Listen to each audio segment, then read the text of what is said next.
వరంగల్ ను విజయవంతం చేద్దాం చలో వరంగల్ ను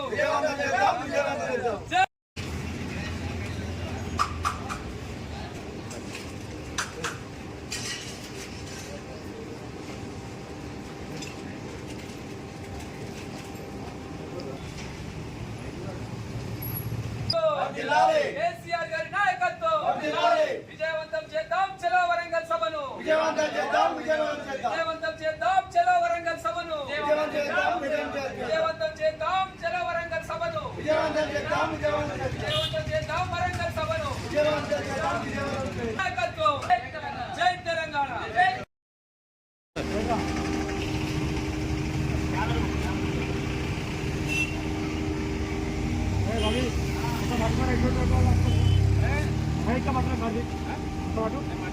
జై తెలంగాణ జై కేసీఆర్ కేసీఆర్ గారి నాయకత్వం కేసీఆర్ గారి నాయకత్వం కేసీఆర్ గారి నాయకత్వం విజయవంతం చేద్దాం వరంగల్ సభను విజయవంతం చేద్దాం వరంగల్ సభను విజయవంతం చేద్దాం వరంగల్ సభను విజయవంతం చేద్దాం వరంగల్ సభను విజయవంతం చేద్దాం వరంగల్ సభను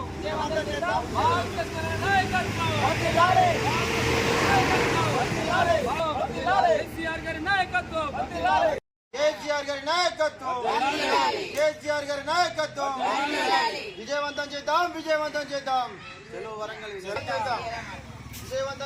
విజయవంతం చేద్దాం చలో వరంగల్ కేసీఆర్ గారి నాయకత్వం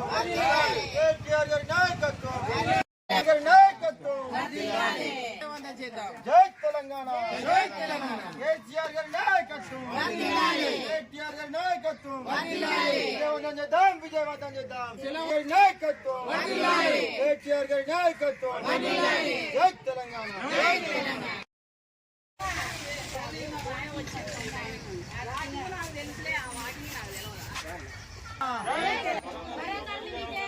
చలో వరంగల్ జై తెలంగాణ కేసీఆర్ గారి నాయకత్వం జై తెలంగాణ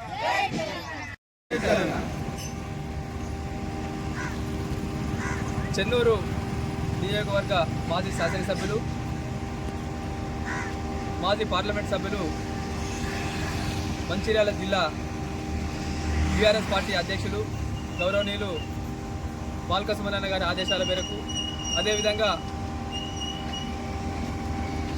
భారత రాష్ట్ర సమితి కార్యనిర్వాహక అధ్యక్షులు గౌరవనీయులు కేటీఆర్ గారి ఆదేశాల మేరకు ఏదైతే చలో వరంగల్ సభ ఏదైతే ఉన్నదో ఈ నెల 27వ తారీఖు నాడు జరగబోయేటువంటి భారీ బహిరంగ సభను విజయవంతం చేయాలనే ఉద్దేశంతో ప్రతి ఒక్క కార్యకర్తకు ఇవాళ అండగా ఉంటూ పార్టీ తీసుకునేటువంటి ఏ నిర్ణయాలు అయితే ఏదైతే ఉన్నాయో ఆ యొక్క నిర్ణయాలన్నింటినీ కూడా ఇవాళ రేపు జరిగేటువంటి సభలో కేసీఆర్ గారు మాట్లాడబోతుంది కాబట్టి ప్రతి ఒక్క కార్యకర్త కూడా ఈ యొక్క చెన్నూరు నియోజకవర్గం నుంచి పెద్ద ఎత్తున తరలిరావాలనే ఉద్దేశంతో ఈ యొక్క పోస్టర్లను ముఖ్యమైనటువంటి కూడలలో అంటించడం జరుగుతుంది. ఇవాళ ఎంతో మహోత్తరంగా తెలంగాణ రాష్ట్రాన్ని ఇవాళ అభివృద్ధి చేసినటువంటి ఘనత పెద్దలు కేసీఆర్ గారిది. ఇవాళ ఏదైతే 14 సంవత్సరాలు వనవాసం చేసి ఇవాళ తెలంగాణ రాష్ట్రాన్ని సాధించి 9.5 సంవత్సరాలు ఎంతో అద్భుతంగా పరిపాలించినటువంటి కేసీఆర్ గారి పాలనను ఇవాళ ప్రజలందరూ కూడా కోరుకోవడం జరుగుతుంది. ఖచ్చితంగా కూడా రాబోయేటువంటి రోజుల్లో ఖచ్చితంగా కూడా బీఆర్ఎస్ పార్టీ మళ్ళీ అధికారంలోకి రాబోతుంది. ఇవాళ వారు చేసినటువంటి అభివృద్ధి వారు ఇచ్చినటువంటి ఏవైతే సంక్షేమ పథకాలు ఉన్నాయో ఆ యొక్క పథకాలే ఇవాళ ప్రజల్లో ప్రతి ఒక్కరికి కూడా అందడం జరిగింది. ఇవాళ దొంగ మాటలు చెప్పి మోసపూరితమైన మాటలు చెప్పి ఇవాళ అధికారంలోకి వచ్చినటువంటి కాంగ్రెస్ పార్టీ ఏదైతే ఉన్నదో ఒక్క హామీని కూడా నెరవేర్చకపోగా ఇవాళ ప్రజలను మోసం చేస్తూ ఇలా ఎంతో మంది లబ్ధిదారులకు ఇవాళ కనీసం పెన్షన్లు ఇవ్వలేనటువంటి పరిస్థితి దౌర్భాగ్యమైనటువంటి పరిస్థితిలో ఇవాళ తెలంగాణ రాష్ట్రంలో ఉన్నటువంటి ప్రభుత్వం ఉన్నది. ఇవాళ రాష్ట్రాన్ని తీసుకొచ్చినటువంటి ఘనత ఇవాళ కేసీఆర్ గారిది. ఇవాళ ఈ రాష్ట్రాన్ని సుపరిపాలన అందించినటువంటి ఘనత కేసీఆర్ గారిది.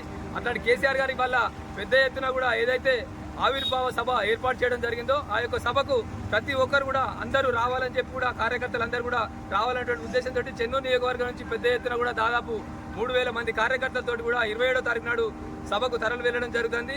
ఇవాళ ఈ సభను ప్రతి ఒక్క కార్యకర్త కూడా ఖచ్చితంగా వెళ్ళి కేసీఆర్ గారి ప్రసంగాన్ని వినాలన్నటువంటి ఉద్దేశంతో ఒక అద్భుతమైనటువంటి ప్రసంగాన్ని ఇవ్వబోతున్నటువంటి కేసీఆర్ గారి ప్రసంగాన్ని వినాలన్నటువంటి ఉద్దేశంతో ప్రతి ఒక్క కార్యకర్త కూడా ఇవాళ బయటికి వెళ్ళి ఇవాళ ఖచ్చితంగా కూడా ఆ యొక్క సభను విజయవంతం చేయాలన్నటువంటి ఉద్దేశంతో ప్రతి ఒక్క కార్యకర్త కూడా ఈ యొక్క సభకు రావడం జరుగుతుంది. రావాలని కూడా ప్రతి ఒక్క కార్యకర్తలను కోరడం కూడా జరుగుతుంది. ఏదైతే ఈ నియోజకవర్గాన్ని కూడా ఎంతో గొప్పగా అభివృద్ధి చేసినటువంటి సుమనన్న ఇవాళ ఈ ప్రాంతంలో ఇవాళ ఇంత పెద్దగా అభివృద్ధి చేయడం అనేది కూడా ప్రజలెవరు కూడా మర్చిపోలేనటువంటి సంఘటనలు ఇవాళ ఎన్నో ఉన్నాయి. అట్లాంటిది ఇవాళ ఈ నియోజకవర్గం కూడా అభివృద్ధిలో కుంటుపడడం అనేది చాలా దౌర్భాగ్యమైనటువంటి పరిస్థితిలో ఇవాళ నియోజకవర్గం ఉన్నది. కాబట్టి ఇలా ప్రజలందరూ కూడా ప్రతి ఒక్కటి గమనించడం జరుగుతుంది. రాబోయేటువంటి రోజుల్లో ఖచ్చితంగా కూడా బీఆర్ఎస్ పార్టీ అధికారంలోకి రాబోతుంది. దానికి తగినటువంటి సూచనలు చేయడానికే ఈ యొక్క సభ ఖచ్చితంగా కూడా పెద్ద ఎత్తున సక్సెస్ కాబోతుంది. దాదాపుగా లక్షల మందితోటి వల్ల ఆ సభకు తరలి వెళ్ళేటువంటి ప్రజలు సన్నద్ధం అవుతున్నారు. కాబట్టి ఖచ్చితంగా ఒక సక్సెస్ఫుల్ సభగా జరగబోతుంది. కాబట్టి ప్రతి ఒక్కరు కూడా కార్యకర్తలు అందరూ కూడా ఈ యొక్క సభకు హాజరు కావాలని కూడా కోరడం జరుగుతుంది.